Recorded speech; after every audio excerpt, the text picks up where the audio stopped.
Hello everyone, welcome to GK review. आप सभी students का जीके रिव्यू चैनल पे स्वागत है। आज हम डिस्कस करेंगे 25 जून के करंट अफेयर्स। और ये करंट अफेयर्स आपके यूपीएससी, एसएससी, बैंक, रेलवे और अदर गवर्नमेंट एग्जाम्स के लिए इंपॉर्टेंट है। जैसा कि आपको पता है, आज 2 जुलाई है, लेकिन मैं डिस्कस कर रहा हूँ 25 जून के करंट अफेयर्स, क्योंकि ये जो करंट अफेयर्स थे ये पेंडिंग रह गए थे। सो मैं नहीं चाहता कुछ भी चीज़ पेंडिंग रहे, और मुझे ये भी पता है कि कुछ प्रीवियस डेज के भी जो करंट अफेयर्स है वो आपके साथ डिस्कस करने हैं। सो मुझे थोड़ा सा टाइम दीजिए, मैं सब कुछ कवर कर लूँगा। और आपके पास हर दिन के जो करंट अफेयर्स है वो सिंक्रोनाइज्ड रहेंगे और प्लेलिस्ट में मौजूद रहेंगे। सो बिना टाइम वेस्ट किए चलते हैं सेशन की ओर। और अगर अभी तक आपने जीके रिव्यू चैनल को सब्सक्राइब नहीं किया, so please support the channel and don't forget to press the bell icon button to get the latest notification and updates. Now the first question is, according to SBI report, per capita income will decline by how much percent during 2021? So SBI के report के मुताबिक जो पर capita income है वो कितने प्रतिशत decline हो जाएगी इन द ईयर 2021, इस सेशन के अंदर। So according to SBI report, per capita income will decline by 5.4%, that is option number D is your correct answer, और रुपीज 1.43 लाख तक रह जाएगी। पर कैपिटा इनकम क्या है? पर कैपिटा इनकम वो है जिसके अंदर अपन पूरी, जैसे इंडिया के अंदर जो टोटल इनकम जनरेट हुई है उसको डिवाइड कर दिया गया है टोटल पॉपुलेशन से। सो इससे मेरे पास पर हेड के ऊपर पर हेड की कितनी जो कैपिटल इनकम है वो मैंने निकाली, उसे बोलते हैं पर capita income. Total income generated in a country divide by total population of that country. लेते हैं next current affairs. Who won the controversial parliament election in Serbia? तो सर्बिया के पार्लियामेंट्री इलेक्शन किसने जीते हैं और ये सर्बिया के नए प्रेसिडेंट भी बनने वाले हैं? इनका नाम है Alexander Vucic. Option number B is the correct answer. Alexander Vucic will be new Serbia president. लेते हैं next current affairs. Who has launch the food processing edition of the exclusive investment forum hosted by Invest India? तो हाल ही में food processing edition जो कि exclusive investment forum Invest India ने host किया था, इसको किसने लॉन्च किया है? So it was launched by Harsimrat Kaur Badal, जो कि हमारे union minister of food processing industries के मिनिस्टर हैं, यूनियन मिनिस्टर है ऑफ फूड प्रोसेसिंग इंडस्ट्री। और इस फोरम के अंदर हमने बहुत सारे जो ग्लोबल कंपनीज है फूड प्रोसेसिंग पे जो डील करती है, जो पॉलिसीज़ बनाती है फूड प्रोसेसिंग पे, उनसे अपन ने बात की है, उनसे डील्स की है। डील इस बात की है कि जो हमारे पास अदर स्टेट्स के अंदर फूड प्रोसेसिंग यूनिट है उसको कैसे डेवलप किया जा सके। क्लियर है स्टूडेंट्स? चलते हैं नेक्स्ट करंट अफेयर्स पे।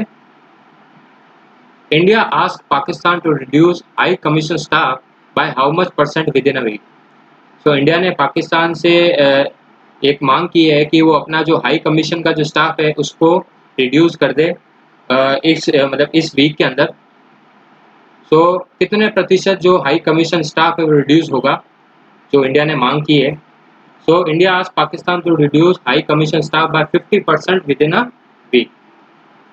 Option number B is the correct answer. 50% reduce करने को बोला है इंडिया ने पाकिस्तान को, हाई कमीशन स्टाफ को, इस वीक के दौरान। तो लेते हैं next current affairs. Which country has successfully launched the last satellite of its Bidui navigation satellite system, which is a rival for the global positioning system of the US, to become a major space power? तो हाल ही में अपनी बिडुई navigation satellite system में से last satellite launch की है, ये है चाइना। और ये जो BDS है, ये जो चाइना का नेविगेशन सैटेलाइट सिस्टम है, ये एक राइवल है ग्लोबल पोजिशनिंग सिस्टम, USA का राइवल रह चुका है। और इन दोनों में हमेशा लड़ी रहती है कि जो मेजर स्पेस पावर को कौन डोमिनेट करेगा। So China is the correct answer, जिन्होंने हाल ही में लास्ट सैटेलाइट लॉन्च की है बिडोई नेविगेशन सैटेलाइट सिस्टम से।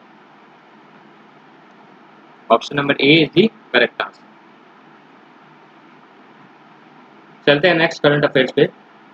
The union government has allocated how much fund for the effective implementation of जल जीवन mission in Telangana for final year 2021? So union government ने कितना फंड एलोकेट किया है जन जीवन मिशन इन तेलंगाना के लिए, और कौन से सेशन में? 2021 सेशन के लिए। So the amount is rupees 412.19 crore for the implementation of JJM in Telangana. Clear है स्टूडेंट्स? तो चलते हैं नेक्स्ट करंट अफेयर्स पे। India has pledged to provide additional funding of how much rupees to UNRWA, that is United Nations Relief and Work Agency, for next 2 years for Palestine refugees. So India ने इस बार फिर से additional funding की है for Palestine refugees के लिए। इससे पहले भी फंडिंग कर चुके हैं, अपनी कंट्री फंडिंग कर चुकी है पैलेस्टाइन रिफ्यूजीज के लिए। सो इस बार वापस कितना फंड किया गया है और कितने साल के लिए? सो नेक्स्ट 2 years के लिए फंड किया गया है और 10 मिलियन US डॉलर्स फंड किया गया है फॉर पैलेस्टाइन रिफ्यूजीज के लिए। सो इंडिया ही एकमात्र कंट्री है जो अपना जो कंटिन्यूस फंडिंग कर रही है। जो बहुत सारी जो कंट्रीज है वो विड्रॉल कर चुके हैं, लेकिन इंडिया बार बार ये अच्छा जो इनिशिएटिव है, ये अच्छा काम है जो इसे बार बार कंटिन्यू कर रही है। लेते हैं next current affairs. Department of agriculture cooperation and farmers welfare under make in India initiative indigenously developed a vehicle mounted ULB sprayer for locust control. Who is current Union Agriculture Minister? तो आप सभी को पता है कि current union agriculture minister तो नरेंद्र सिंह तोमर है, लेकिन इम्पोर्टेंट क्वेश्चन ये नहीं है। इम्पोर्टेंट क्वेश्चन ये है कि department of agriculture cooperation and farmer welfare ने मेक इन इंडिया इनिशिएटिव के तहत हमने एक व्हीकल के ऊपर ULB स्प्रेयर माउंट किया है ताकि हम लोकस्ट को कंट्रोल कर सकते हैं। क्लियर है? और एक और मैंने आपको बता रखा है कि India is the first country to control और रजिस्ट लोकस्ट थ्रू ड्रोन्स। तो ड्रोन से जो लोकस्ट को कंट्रोल करने वाली पहली कंट्री इंडिया है। क्लियर है? तो हमारे union agriculture minister Narendra Singh Tomar है। और अगर आपको कुछ और भी एक्स्ट्रा नॉलेज चाहिए सो इस करंट अफेयर्स की जो एक्सप्लेनेशन है इसको आप पढ़ सकते हैं। जैसा आप देख सकते हैं, government of India placed an order for 60 number of sprayers on the firm in February 2020। So UK government ने भी 60 नंबर ऑफ स्प्रेयर्स ऑर्डर किए हैं इस फर्म से फरवरी 2020 को। चलते हैं नेक्स्ट करंट अफेयर्स पे। Who will launch the employment programme for residents of Uttar Pradesh on June 26। जो उत्तर प्रदेश के अंदर जो एम्प्लॉयमेंट प्रोग्राम लॉन्च कौन करने वाला है for resident and migrant labours? तो नरेंद्र मोदी हमारे PM लॉन्च करेंगे employment programme for residents of Uttar Pradesh on 26 June 2020।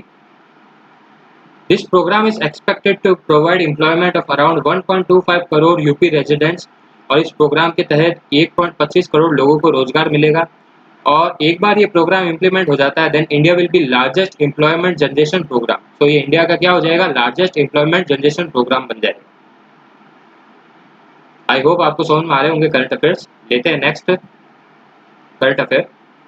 Which country has announced that it has decided to join the United Nations Arms Trade Treaty to regulate its arms trade? तो कौन सी country ने हाल ही में decide किया है कि वो United nation arms trade treaty को ज्वाइन करेंगे ताकि इनकी जो आर्म्स की जो सेल है उसको रेगुलेट कर सके? So the country is China. China ने डिसाइड किया है कि वो ज्वाइन करेंगे United nation arms trade treaty ताकि उनकी जो आर्म्स की जो सेल है अभी कुछ रिसेशन के कारण जो कम हो गई थी उसको वापस बूस्ट कर सके।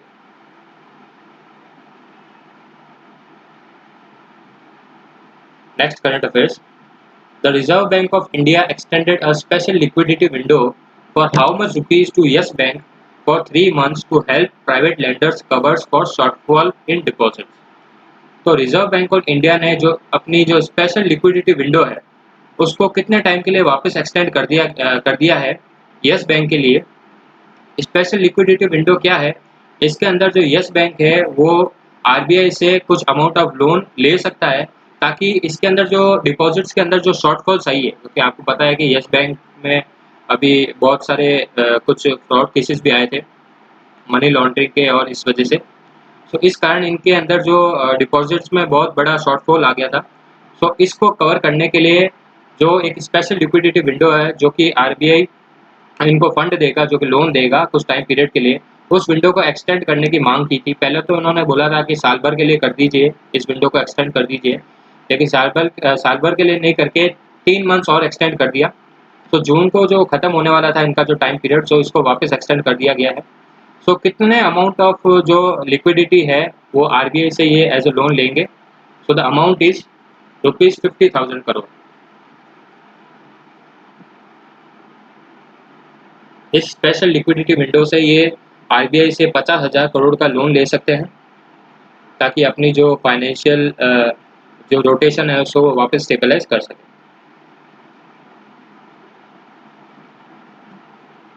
So thank you everyone for watching my session.